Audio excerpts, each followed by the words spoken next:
So quickly, before we begin this video, you can see everything on your screen right now, but I'll just say it as well. This video has blood, violence, flashing lights, and spoilers for Doom 3 and both of its DLCs. Also, this video is like half a year late, so yeah, here you go.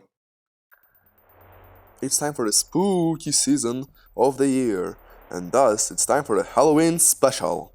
I originally planned to make an animation like I did last year, but then I settled on making this. So, quickly, I just want to discuss something.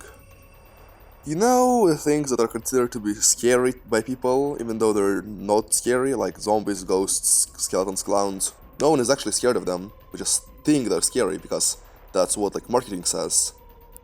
Well, in this video, we'll be talking about a similar item, something that's not scary, but people say that it's scary when referring to it, even though it's, well, again, really not that scary.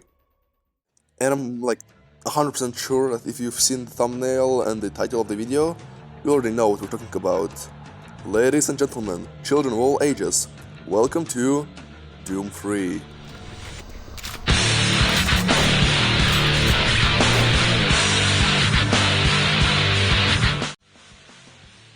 Doom the Third was released by ID Software on August 3rd of 2004. To talk about Doom 3 first, we need to understand what Doom is and where it came from. The original Doom was released on December 10th of 1993. It was released as a revolutionary title, since not only was it incredibly technologically advanced, Doom of 1993 was actually a top-down game, which through some computer magic, looks like we see it now through the eyes of the protagonist, as well as having what seemed like a y-axis, allowing for stairs, elevators, and towers to be in the game. But it also showed the world what a shooter was supposed to be. At least back then. It was fast, skill-based, with rock-hard music playing in the background. Doom and two of its sequels, Doom 2 Hell on Earth and Doom 64, followed that formula, being fast, skill-based, and have amazing music. Well, except Doom 64 on that last part. But you can still play the game with rock music and it would play just as good. And all games inspired by Doom back then follow the same formula. Hell, there was no such term as a first-person shooter. All FPS games were just called Doom clones. Even the later released new IP from id Software, Quake, followed the same formula, except again the music part. But then, on November 19th of 1998, a new revolutionary game was released. I am of course talking about Half-Life, made by one of the most recognizable companies in the world, Valve. Half-Life showed the world that first-person shooters can be so much more than just run, shoot, repeat. It was one of the first ever FPS games to have an actual story explained to you, the player. It also had a wonderful show-don't-tell system, which unlike many modern games that have cutscenes, instead showed the player story without taking away their control, allowing for the player to be completely immersed into the world of their game. And id Software must have looked at Half-Life and thought to themselves, what if we took Doom and remade it as a more slower and engaging experience for the player, rather than just shoot and run? And that's how Doom 3 was born. No, yeah, of course I'm joking. There are, of course, many more factors to the development and creation of Doom 3, other than them just ripping off Half-Life, which is blatantly just not true. But the game was definitely inspired by Half-Life. Just look at the beginning section. The Mars City is just the first level of Half-Life. But finally, we're talking about the namesake of the video, Doom 3. Now you see, Doom 3 is not a sequel to the originals, even though it has a 3 in the title. Doom 3 is actually a reboot of the original Doom 1, but with, as mentioned before, a more slower and more story-based gameplay. Other than having Doom in the title and having demons, Doom 3 might as well be a completely different game. Doom 3 has you playing as the main protagonist, widely known as the Doom Marine, since no one in their right mind would call this guy a Doom guy. To give the game credit, the UEC base does give this amazing cold feeling of isolation and loneliness, which fits amazingly with the more slow-paced gameplay. Overall, just map design and the design of the entire Mars City is just amazing, and that's what I love about this game so much. The game also has a PDA item, which lets you read the personal emails and listen to the voices of some scientists that have died from whom you got the PDA. And it's really fun to read and listen. This really feels like they were real people with real lives and jobs and just overall that had something to do on this base. Overall, the existence of the PDA is also one of my favorite parts of this game. However, something that I do not understand is why does this game have cutscenes? I mean, you already have the PDA, which is a great storytelling tool. Why must you sour this amazing experience by adding cutscenes? Oh well, all of them are skippable anyways, so you could just skip the cutscene if you don't feel like watching them. Which, I mean, like, most people aren't. But here's also something I want to criticize about this game. Remember in my basing stock video, when I was talking about the player comfort zone and how to manipulate it correctly and incorrectly? Unfortunately, Doom 3 falls into a trap well known by many game developers, especially horror likes. The use of the sprint mirror. Sprint mirrors are a very common tactic to handicap the players from a horror game. And that's honestly like one of my biggest criticisms for Doom 3 overall, that you can't run forever, or at least that sprinting isn't done very interestingly, and instead just feels kinda boring and generic. Something that I do, however, find very interesting, but many people unfortunately do not, is the use of the flashlight. You see, in Doom 3, you may not use a flashlight and a gun at the same time. Therefore, the game puts pressure on the player if the player wants to be safe or if they want to feel safe. And I think it's an amazing addition, since not only does it actually make the game harder in a way, it also puts like mental damage on the player, because they have to choose every time if they want to see or if they want to fight back. Which feels really engaging. However, most people did not think that way. They were tired and bored of not being able to shoot and see at the same time. And I understand why. Most people who criticize the game from the existence of the flashlight are people who want Doom 3 to be like the original Dooms. But as I stated previously, Doom 3 is not a Doom game. It's a space alien shooter thingy. It's not Doom. The biggest flaw of Doom 3 is having Doom in the title. Honestly. Okay, I'm gonna have to stop talking about this and ranting. Let's get to something that's very actually fun to talk about. Let's talk about the game design of the game, especially the sound and visual design of the enemies. You see, Doom 3, because it's a dark game, has put a lot of emphasis on the sound design of each enemy. All the enemies sound different from each other, which makes the player able to understand who they're fighting. I mean, you can walk into the dark room and hear this. You die. And understand that you're facing off against a Z-Sec, a Commando, and a Bruiser. As well as enemies having really expressive animations and sounds, which can telegraph to the player when they're about to get attacked. Which is just great in my opinion. And speaking of attacking, this game has an amazing enemy game design. Each enemy has a role to fill during a fight.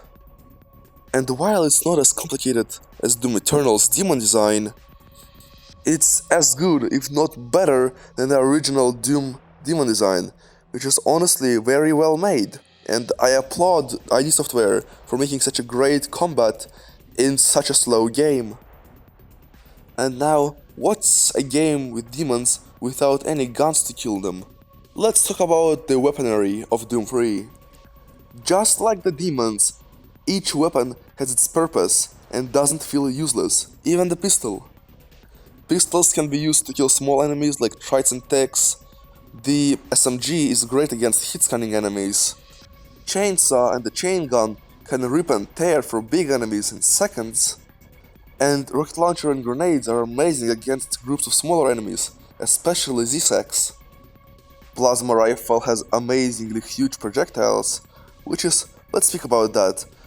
Doom 3 has a very interesting mechanic of projectiles. Every single projectile in the game can be destroyed by either other projectiles or bullets, which makes the plasma gun an amazing counter against big projectile enemies such as revenants and cacodemons, since you're able to just shoot their projectile out of the sky, making them basically useless. It's kinda like Doom Eternal's weak point system. And finally, the BFG. Well, it's the BFG, what do you expect? Doom 3 also adds a new super weapon to your roster, that being a Soul Cube. Soul Cube can be charged by souls of demons. It can be any 5 demons, it can be 5 Trites, it can be 5 Hell Knights. You'll still get 1 Soul Cube. Soul Cube heals you if when you kill an enemy with it, which, I mean, it does infinite damage, unless it's a boss. Which makes it the new, oh my god, have to get out of a jail free card in Doom. As well as giving even more of a purpose to smaller enemies, like once again, Trites, Styx and Cherubs. Alright, let's see. Demons? Check. Weapons? Check. Let's see what else we have left. Music. The music. Doom 3 has only really one soundtrack, everything else is just ambient noise. But, as a great man once said, Doom 3's ambience is good ambience. It sounds like it's actually coming from the surroundings of the player. Like the machinery is breathing around you. You can understand what's happening just by the ambience. You can feel the entirety of the UEC base, its abandonment, its cold isolating life. You can understand all of it just through the ambience. And if you were to play Doom 3 with the rock music in the background, it would just ruin your immersion, which I think is done really well in this game.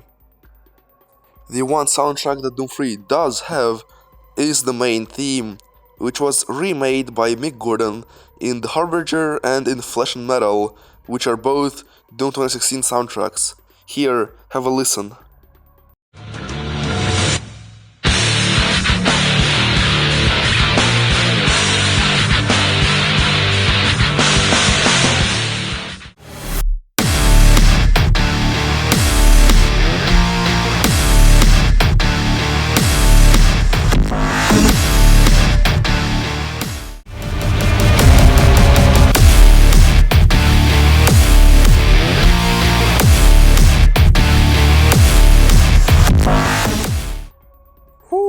Alright, before we go to the next part of the video, I want to talk about some things I like in the vanilla Doom 3. So let's do a lightning round. 3, 2, 1, go. I like that in Hell you can sprint indefinitely, which I mean like really makes the game feel like the original Dooms, and it's really fun. Maggot is the best enemy in any game I've ever seen and it's amazing. And lastly, the Nightmare mode is made really well in Doom 3, really fun to play, and is honestly, if you're good enough, the definitive way to play Doom 3, because it's just that good. Alright, let's move on to the next topic.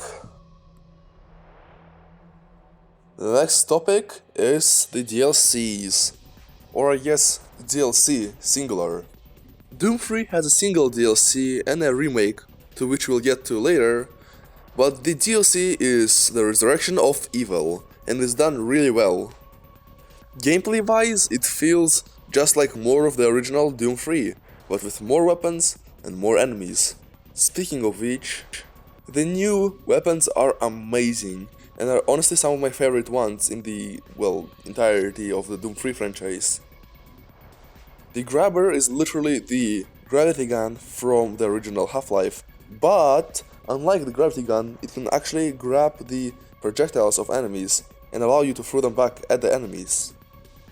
And it's really satisfying to grab an imp's fireball and launch it back at their face to see them just fly away dyingly. It's really fun and it's just amazing. Plus, it saves ammo, so there's even more reason to use it. The other weapon that was added is a super shotgun, which honestly was needed back in the original Doom 3, but I really like how it's implemented in here. It's just like the original shotgun, of which I forgot to talk about, but it shoots twice in a single shot, and has only one attack in its mag, because yes, this game has reloading, I know, horrible. It feels good against big enemies, but honestly, when you're fighting a group of enemies, you're better off using a stock shotgun, because it can have more ammo in a single attack. And the reload speed of the super shotgun is quite slow, and not really reliable. And the last weapon added was the Artifact, which replaces the Soul Cube. Artifact has got to be one of the, if not the most overpowered weapon in all Doom history. Yes, even more powerful than the BFG. Artifact works similarly to the Unmaker in Doom 2016, as it charges as you go through the game, making it more and more powerful. But unlike the Unmaker, which was charged by secret levels, the Artifact is manually charged by boss fights. So yeah, you manually upgrade your super weapon, which is honestly really fun, and the upgrades themselves are really powerful. After you kill the Helltime Hunter in the first level of the game, your artifact gets upgraded to being able to stop time for everything except you, which is, well, as overpowered as it sounds. After you kill the Berserk Hunter, you're able to one-shot anything while using the artifact, and after killing the Invincibility Hunter, you are also invulnerable to all damage while using the artifact, and all of three of these effects are all at the same time. So you can run around at speed of light, one-shotting everything without taking any damage. And what do you think? How does this immensely powerful weapon charges? Does it take demon souls? Do you have to kill like 7 Hell Knights to get it? No, the way you charge this weapon is just... it boggles my mind. To charge this extremely powerful weapon, all you need to do is to find a corpse. That's it. No killing, no anything, just find a corpse and you suck out their soul. And unlike the Hell Cube, the Soul Cube, you can have up to 3 artifacts at once. So you don't even have to like charge it manually every time. You could just have 3 of them in your inventory ready to go. This is very stupidly powerful, but I mean, hey, I'm not complaining. It's still really fun to just run around fisting everything to death. Okay, I'm done ranting about the weapons. Now let's talk about something more interesting. The enemies. Wilger is basically a stronger imp. That's it. It walks on all 4s and it throws green fireballs. It's not really interesting, but I guess it's an enemy. Same story with the Forgotten Ones. They're literally lost souls, but with a new model. They don't even have any new mechanics or any new effects, it's just a lost soul, but with no skin or muscle. And I mean, like, okay, cool, but why do they exist? And lastly, the Bruiser, which is some sort of a mix between a Mancubus and a Hell Knight. It has a body of a Hell Knight, but it has flamethrowers just like a Mancubus, being able to launch huge projectiles at you, dealing immense damage. It has a faster fire rate than a Mancubus, but it has less health to even it out. I mean, like, yeah, it's a pretty fine heavy enemy, but it's not really anything that interesting. The best thing about the Bruiser is the fact that it has a funny TV face, that's it. But I mean, 3 new weapons, 3 new enemies and 4 new bosses is pretty fine for an expansion, as well as about like 20 or 12 more levels, I'm not sure how many. But still, it's just more of Doom 3, and I'm all for it. And that's kinda it for this expansion. Let's move on to the remake.